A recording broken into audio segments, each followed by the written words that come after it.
Pour la première fois dans l'histoire, des gens et des machines travaillent ensemble à la réalisation d'un rêve. Une force solidarisante ne connaissant aucune frontière géographique, sans souci de race, croyance ou couleur. Une nouvelle ère dans laquelle la communication unit les gens. C'est l'arrivée du net. Vous voulez savoir comment ça marche? Cliquez ici pour commencer votre voyage dans Internet. Que s'est-il passé exactement lorsque vous avez cliqué sur ce lien? Vous avez libéré un flot d'informations. Cette information est acheminée à votre propre salle du courrier où M. IP la place dans des paquets qu'il étiquette et qu'il envoie à leur destinataire. Chaque paquet ne doit pas dépasser certaines dimensions. La salle du courrier doit décider comment diviser l'information et comment l'empaqueter. Le paquet IP a maintenant besoin d'une étiquette contenant des informations importantes comme l'adresse de l'expéditeur, l'adresse du destinataire et le type du paquet.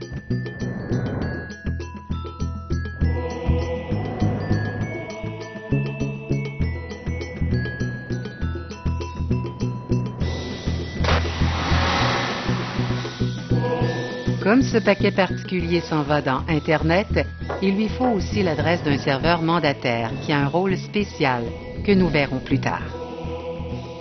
Le paquet est maintenant envoyé sur votre réseau local. Ce réseau est utilisé pour connecter tous les ordinateurs, routeurs, imprimantes et autres machines du réseau local et permettre un échange d'informations au sein des murs physiques de l'immeuble. Le réseau local est un endroit très peu contrôlé et, malheureusement, des accidents arrivent.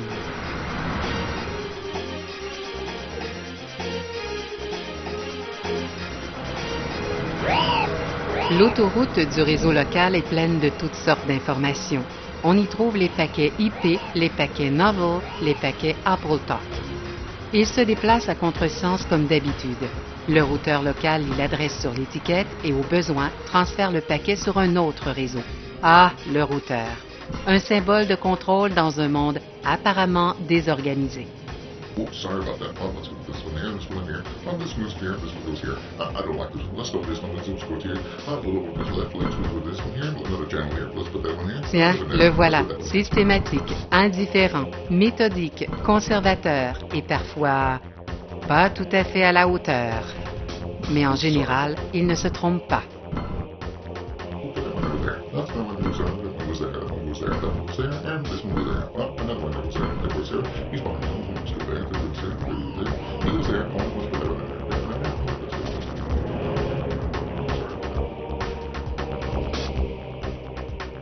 En quittant le routeur, les paquets se dirigent vers l'intranet de votre entreprise et vont droit au commutateur du routeur. Un peu plus efficace que le routeur, le commutateur du routeur joue un double jeu avec les paquets IP, les remettant adroitement sur le bon chemin, un peu si vous voulez comme un guide intelligent pour machine à boules numérique.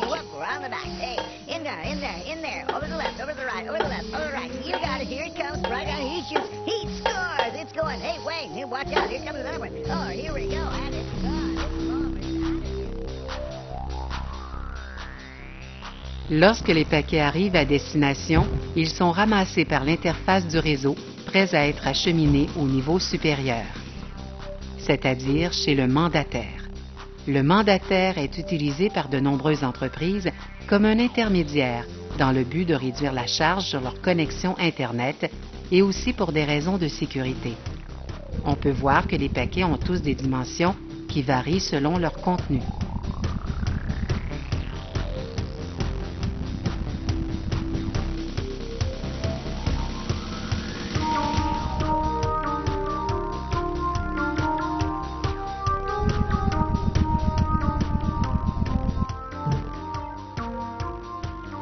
Le mandataire ouvre le paquet et il cherche l'adresse web ou URL. Si l'adresse est acceptée, le paquet poursuit sa route vers Internet.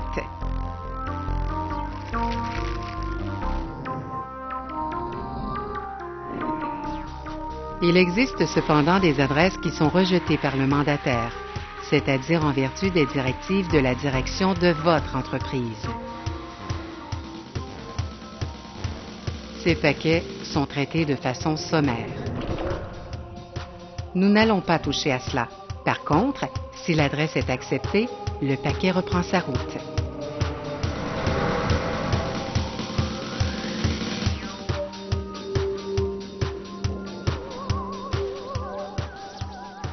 Puis on trouve le coupe-feu. Le coupe-feu d'une société sert à deux choses. Il empêche certains éléments malveillants de passer d'Internet à l'intranet. Il peut aussi empêcher que des informations confidentielles de la société ne soient envoyées dans Internet. Ayant traversé le coupe-feu, le paquet est repris en charge par le routeur qui le place sur une route beaucoup plus étroite, appelée aussi bande passante. Il est évident que cette route n'est pas assez large pour contenir tous les paquets. Et vous devez vous demander ce qui arrive aux paquets qui ne tiennent pas la route. Eh bien, si M. IP ne reçoit pas la confirmation qu'un paquet a été reçu dans les délais requis, il en envoie tout simplement une copie. Nous sommes maintenant prêts à pénétrer dans le monde d'Internet, une toile de réseaux interconnectés qui couvre l'ensemble de notre globe. C'est ici que les routeurs et les commutateurs établissent les liens qui relient ces réseaux. Le net est un environnement très différent de celui que vous trouvez entre les murs protégés de votre réseau local. Ici, c'est le Wild West. Beaucoup d'espace, beaucoup d'occasions, beaucoup de choses à explorer et d'endroits où aller. Grâce à très peu de contrôle et de règles à observer, des idées nouvelles trouvent rapidement un sol fertile dans lequel elles peuvent développer leurs possibilités. Mais cette liberté n'est pas sans danger. On ne sait jamais quand on va se trouver face à face avec l'effroyable sondeur de la mort. Une version spéciale d'un sondeur normal qu'un imbécile a conçu pour mettre la pagaille chez des hôtes qui ne se méfient pas. Nos paquets voyagent en empruntant divers moyens de transport comme les satellites, les lignes téléphoniques, les transmissions sans fil et même les câbles transocéaniques. Ils ne prennent pas toujours le chemin le plus rapide ou le plus court, mais ils arrivent éventuellement à destination. Enfin, presque tout le temps. C'est pourquoi Internet veut aussi dire prendre son mal en patience. Mais lorsque tout va bien, alors on peut faire 5 fois le tour du monde le temps de le dire, littéralement. Et tout cela au prix d'un appel local et même moins. En fin de parcours, nous allons découvrir un autre coupe-feu. Selon votre perspective en tant que paquet de données, le coupe-feu peut être soit un bastion de sécurité, soit un adversaire dangereux. Tout dépend du camp auquel vous appartenez et de vos intentions. Le coupe-feu a été conçu pour ne laisser passer que les paquets qui répondent à ces critères.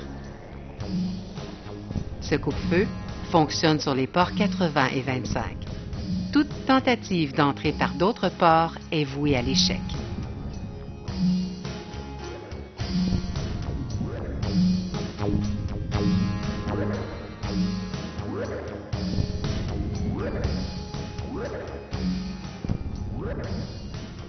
Le port 25 est utilisé pour les paquets de courriel, alors que le port 80 sert d'entrée aux paquets provenant d'Internet et se dirigeant vers le serveur Web. À l'intérieur du coupe-feu, les paquets sont inspectés plus attentivement. Certains paquets passent vite à la douane, pendant que d'autres ont l'air un peu plus douteux. L'officier du coupe-feu ne se laisse pas tromper facilement, comme lorsque ce paquet sondeur de la mort essaie de se faire passer pour un paquet sondeur normal. It's okay, go on. It's okay. No problem. Have a nice day. We out of here. Bye.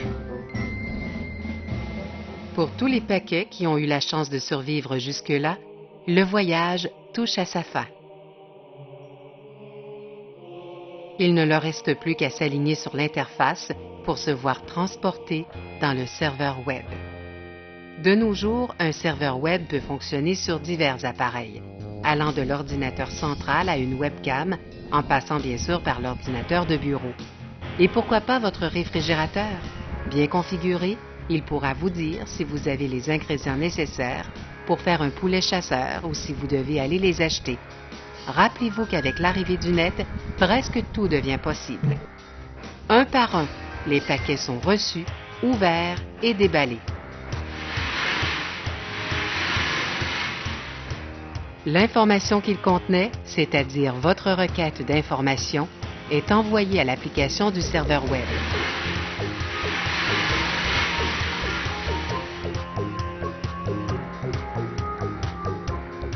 Le paquet lui-même est recyclé.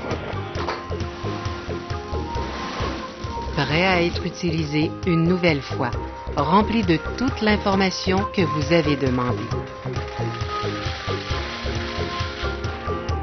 Adressé et remis sur le chemin du retour vers vous. De nouveau à travers le coupe-feu, les routeurs et Internet.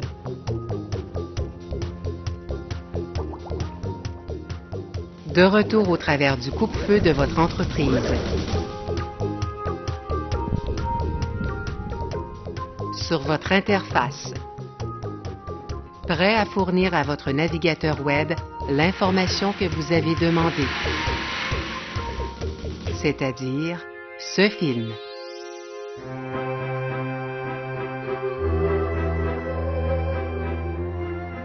Heureux des efforts accomplis et ayant confiance en un monde meilleur, nos paquets de données chevauchent heureux vers le coucher de soleil d'une nouvelle journée, sachant qu'ils ont bien servi leur maître.